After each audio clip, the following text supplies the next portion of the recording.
Lithina lishingako lichingene ndaba zalo zonke njalo zihlanganiselwa kilomakhiwo obonako lapha ke kuseJohannesburg esiqongolweni nanzi ezijujileko. What is the nature of the relationship between Mr. Phahlane and Mr. Matlala? Acquaintances. Ikomishini kaMadlanga izobona ukomishinala walokho wamapholisa uHumutso Phahlane owaqothwa ngo-2020 bebavele bazana nosomabhizinisi uVusumuzi Kurt Matlala. I established and appointed a task team of skilled senior officers who were mandated to do the following: monitor evidence led at the commissions. Ukomishinala wamapholisa uGeneral Fani Masemula umemezele ukusungulwa kwesichema esitsha esokuphenya amapholisa abalwe esenzweni eziphambana nokulunga ekomishinini kaMadlanga. Sizokulalamela umbikindaba wethu uComfort Masombuka eSolomon Mahlangu Stadium kwaMhlanga njengoba iTS Galaxy ibambana khona neMarumo Gallants Kosolo.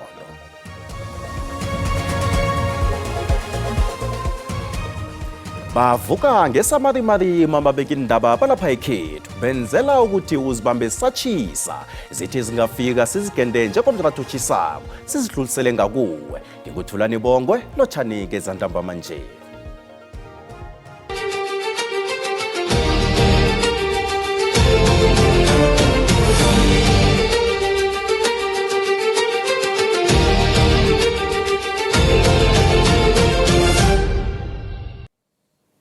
Ikomishini kaMadlanga izobona ukomishinala walokho wamapholisa uHumutso Phahlane owaqothwa ngo-2020 bebazana nosomabhizinisi uVusumuzi Kurt Matlala. Lokhu njengoba ikomishini kaMadlanga ithena iqalisisa imlayezo yeWhatsApp ephakathi kwakaMatlala noMatsheng yaveza bona uPhahlane wayezokuthindana noMatsheng bona amhlalele umhlangano noMatlala. Ikhotho kaMadlanga izwe ukuthi uBrigadier Rachel Matsheng bebathandana mhla babonanako banoVusumuzi Kurt Matlala osolwa ngokuthindeka ebelelesi nobuhleliweko. Ngokuya kobufakazi uMatsheng wasebenza njengomuntu othutha indaba phakathi kukaMatlala noHumutso Phahlane okhabe amjaphethe kakomishinara wamapholisa. uPhahlane waqothwa ephikweni lamapholisa ngo-2020. What is the nature of the relationship between Mr. Phahlane and Mr. Matlala? Acquaintances. They are acquaintances. And you know this because? I know this because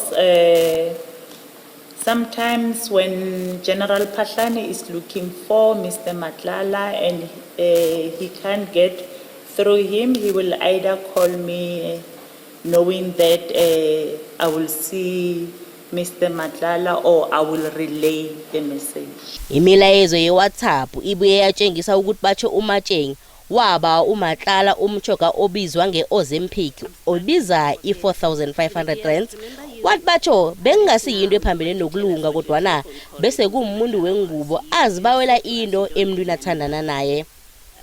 At least I was doing it the normal way. I did not go for BBL like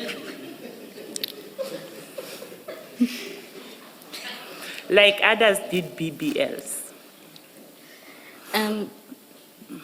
Brigadier, do you want to explain what the relevance of that is? When you say that at least you were using that and not and didn't go for BBL, what is the relevance of that before this commission? Yeah, I'm just explaining because I was told that Ozempic will go hand in hand with BBL. And those that I'm seeing at work who did the BBL, they also use Ozempic. So for me, from my boyfriend, I only asked for Ozempic. Imilayezo lena iragela phambili ibuye yatshengisa ukuthi uMatsheng waragela phambili nokusiza uMatlala begodu nemalezo zabuye zabhadelwa komunye umuntu ekwenze ukuthi kusolakale ukuthi ubudlelwano babo kwakungebabantu abathandanako. uMatsheng ujamile emagameni akhe ukuthi zonke imali nezipho azifumanako bezivela emntwini athandana naye ingasikho umuntu ebekabhadelelwa ukumsiza. nangaphandle kokuthi ubhalelwe kuveza ubufakazi obutshengisa ukuthi imbala bebathandana obufana nesithombe. Ukulalelwa kwekomishini le kuzoragela phambili ngoMvulo ekuseni lapha kuzabe kunofakazi omutsha oyokuthula ubufakazi. Ukomitjhinara wamapholisa uGeneral Fani Masemula umemezele ukusungulwa kwesichema esitsha ezokuphenya amapholisa abalwe ezenzweni eziphambana nokulunga ekomitjhinini kaMadlanga.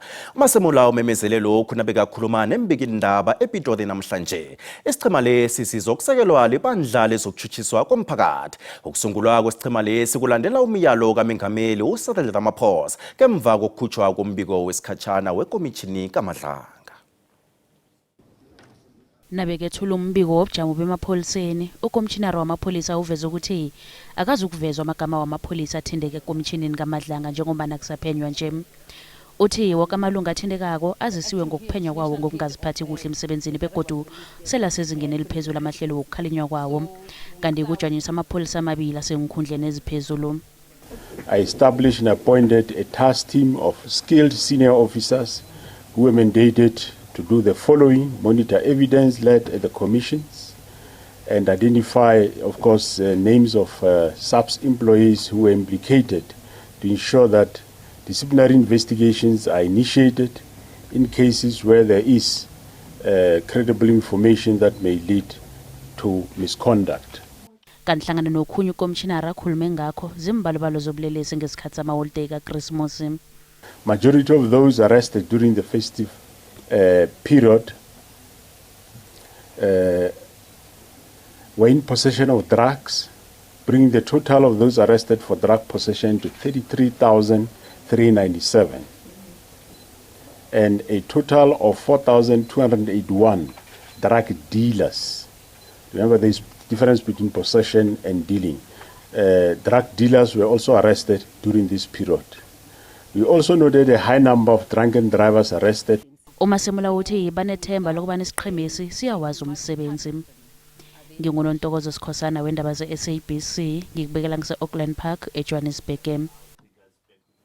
Usomabhizinisi olunga elikhulu le-ANC eTlagwini Tjingalanga uSuleiman Karim wathoma ukuba ngundabamlonyeni ngemva kokuthi igama lakhe liphathwe ekomitjhinini kaMadlanga. Akhe simlandelisise kuhle sithole bona kuhle ungubani. Mr. Suleiman Karim, as a businessman in Northwest, maintains a direct communication with the arrested person, Vus'Muzi Ket Matlala. And in their communication, it involves the contract that Ket Matlala has with the police service. uKarim ophethe amabhizinisi ekhabo umuntu owaziwako kezamabhizinisi nepolitiki esifundeni seTlagwini Tjingalanga.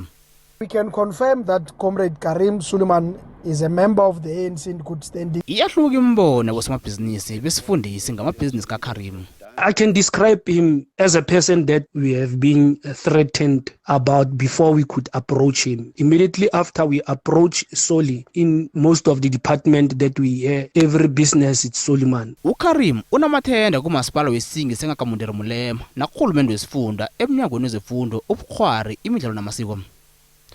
Umnyango wezefundo uqinisekisile bona amabhizinisi la uKarim amnqophisi kiwo iFusion Tactical Team neZig Investments namathenda amabili. Kanti impahla ebekingeyomndeni kaKarim iqatshwe emnyango wezemidlalo ubukhwari namasiko. Umnyango ubhalile ukuphefumula ngecontract bayitlikitlako.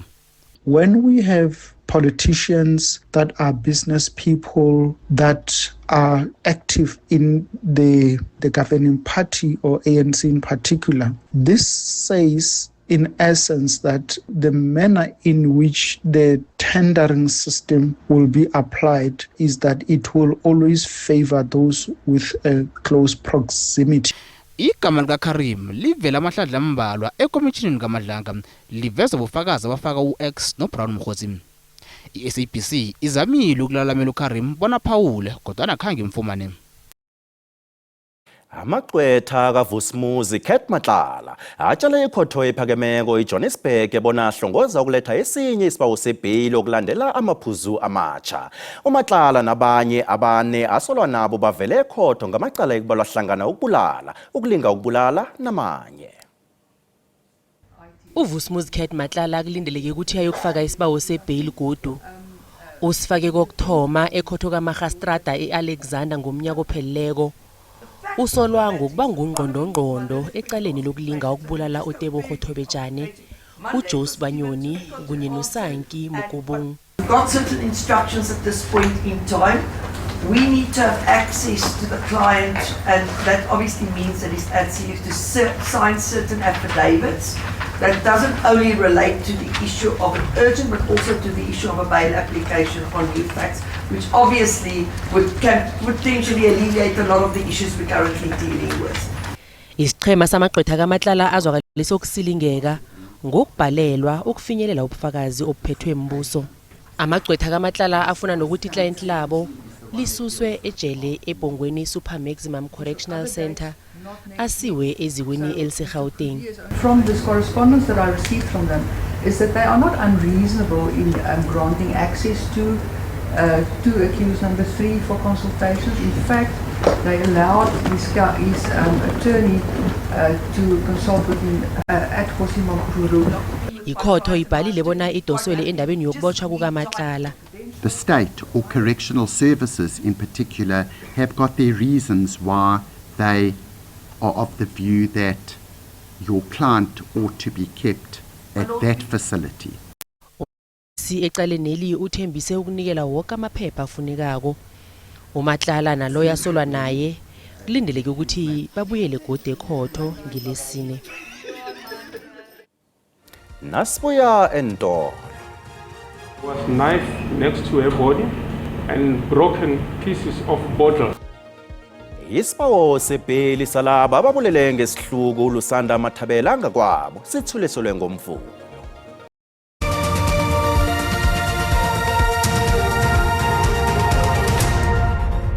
Sisalaga nendaba lapha nazikuphundileko uyazithola ku YouTube, SABC Plus, TikTok, X na ku Facebook. Nambaskha. Ungqongqotjhe wezifundo sekelo uSiviwe Gwarube uthi uzozithathela amagadango imfunda ezibhalelwa kusebenzisa imali ukulungisa imithangalasekelo yenkolo. uGwarube uthi lokhu kugcina kubangele bona ngoriyade ituthuko enkolweni ezisendaweni ezisemakhaya zemfunda ezifana neLimpopo, eKwaZulu Natal neMpumalanga Kapa. uGwarube bekakhuluma asePedi eMpumalanga Kapa. Njengempuma koloni ayaqhubekeka nokuba nemingeni yeziseko zingekho semgangathweni nangona inzame ezisenziwa. Ukuchitha isabelo esinikwa amaphondo ngendlela eyiyo kungancedisa kakhulu kulomngeni weziseko. Oku kuzana njengoko izikolo zikwajongene nemingeni equka ukuphuphumala kwabafundi kumagumbi okufundela. Nee-toilets zethu siyabawola zibe komnye umgangatho kuba ezi toilets ezi abantwana xa bengene phaa ngaphakathi baye batyhudisana ungena, and then ubonakala into yobana baye bamoshana njani nangaphakathi. Ibingaske bathi bengena babona into yobana yindawo ecoceke kakhulu, ziflashwe ii-toilets ukwenzela abantwana bangafumani ubungozi. Ukanti kuza kuthathwa amanyathelo ngakumaphondo angayisebenzisiyo le mali ejongene nokuphuhliswa kweziseko. Lonyaka with the LMEC and the harsh kubo to say into bana uyayispenda na imali ofanele uyispenda kwi-infrastructure, especially kwindawo ezifana nenjena ezisemaphandleni. Elisebe likwathi lidinga isixamali esingaphaya kwe-100 billion ukuze kuqutyiswane nomngeni wokuphuphumala kwabafundi kumagumbi okufundela kwaye kuchithwe nezindlu zangasese ezingekho semgangathweni. Abongile Yankisi kwindaba ze-SABC eNgqushwa. Indaba elandela kule iyalumela siyalelisa benhliziyo ezibuthakathaka nabentwana. Kuvezwe imininingwana emimbi ngokubulawa kwaLusanda Mathabela weminyaka eli-19 ubudala. Nabekulalelwe icala lakhe eKhothora Magistrata weNaspoti eMpumalanga. Lokhu njengoba umsolwa naye oneminyaka eli-19 ubudala uLungelo Sithole abawa ibhayili ngokubulala. uSithole nomnganakhe asolwa naye basolwa ngokubulala ngesihlungu uLusanda kwabo emathafini eMbombela. Silelisa benhliziyo ezibuthakathaka ngombana indaba le ingahle ingabaphathi kuhle. Le ubesebhokisini yokubawa ibhayili namhlanje ngelesithathu nakavela phambi kwekhotho utshele ikhotho bona uhlela ukungalivumi icala. uSithole uvumile nokuthi yena naloyo asolwa naye batholakala endaweni yesehlakalo kodwana uyalandula ukuba yingcenye yokubulala uLusanda. uTbatsho umnqopho wevakatsho labo nabazakiya eKhabuli kaNgazimbi kade aphekelela uMukwena ukuyokuthatha izembatho zakhe. Ufokisi wethule ubufakazi obuhlahlathisa umzimba. She had multiple stabbing wounds all over her body. She was naked. There was knife next to her body and broken pieces of bottle. Ufokisi uthi usalinde imphumela yokufanisa ifuzo njengombana basola ukuthi uNgazimbi ngenzeka wakatwa ngaphambi kokubulawa. Umbuso uphikisa isibawo sokunikela abasola ababili abayibhayili ngonobangela wobumbi becala. I strongly believe that he will not stand trial. He will evade. He will be influenced by the nature of this case. As I've said that there might be possible charges of sexual assault that might be added. He'll be influenced. Ukulalelwa kwesibawo sebhayili ukuthulisele umvulo iveke zako.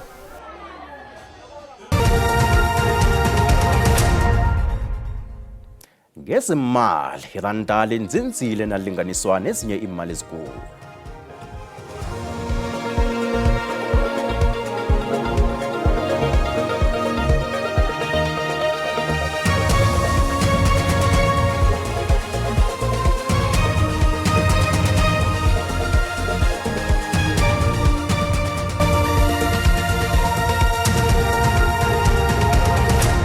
Umbikindaba wethu uKamfat Masombuka useSolomon Mahlangu Stadium koMhlanga lapho kuyokudlalelwa khona umdlalo weNedbank Cup weTS Galaxy neMarumo Gallants. Kamfat ake usithathe usibheke anjani amabhinqo ngapho.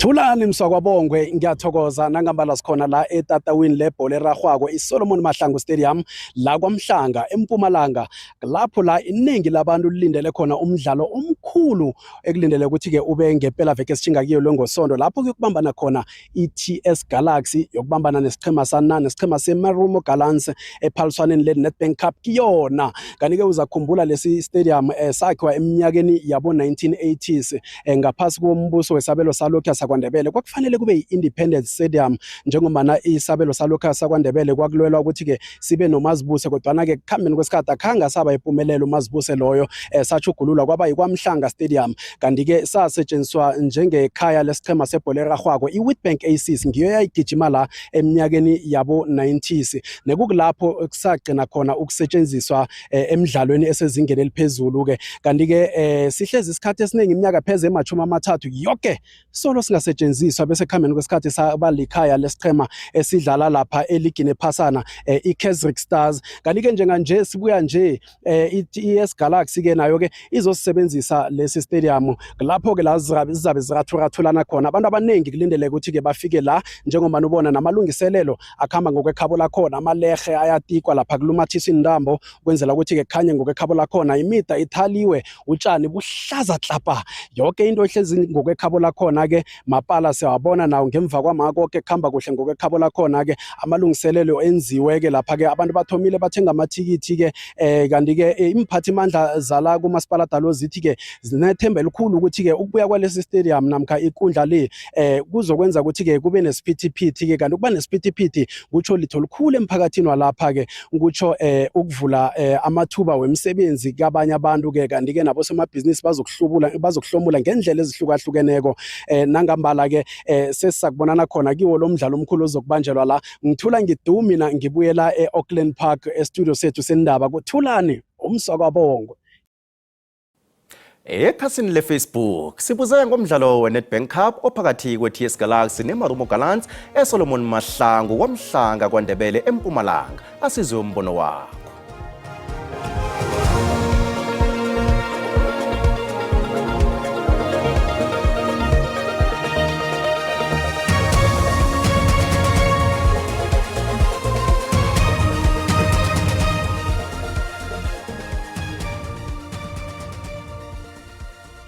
Abantu baseMpumalanga bayokujabulela ukuthi kubuye umdlalo emva kwesikhathi eside kangaka.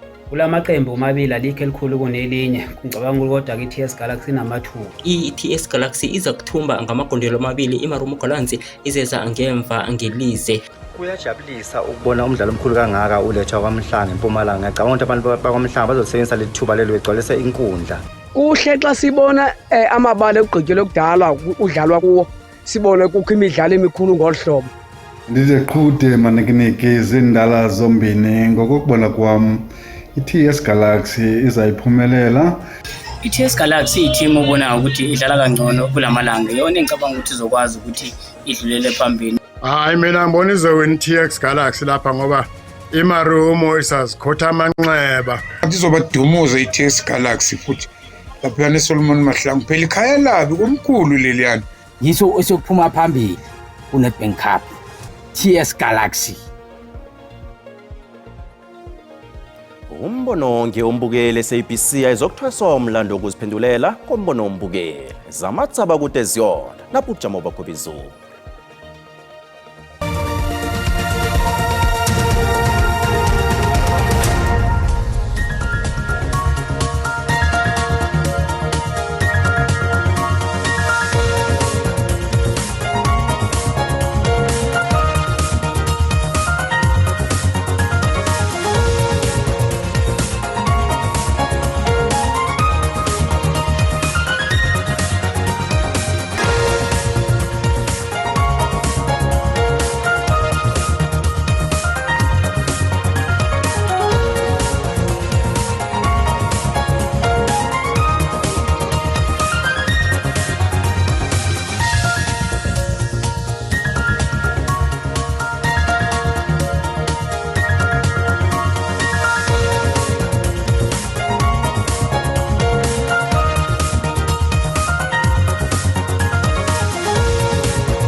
Sanamhlanje indaba ziphelela lapha mbukeli kaningi esimbi yekhomba kulandela zisulu nibe nephela veke ephephileyo. Ngiyukhubongile.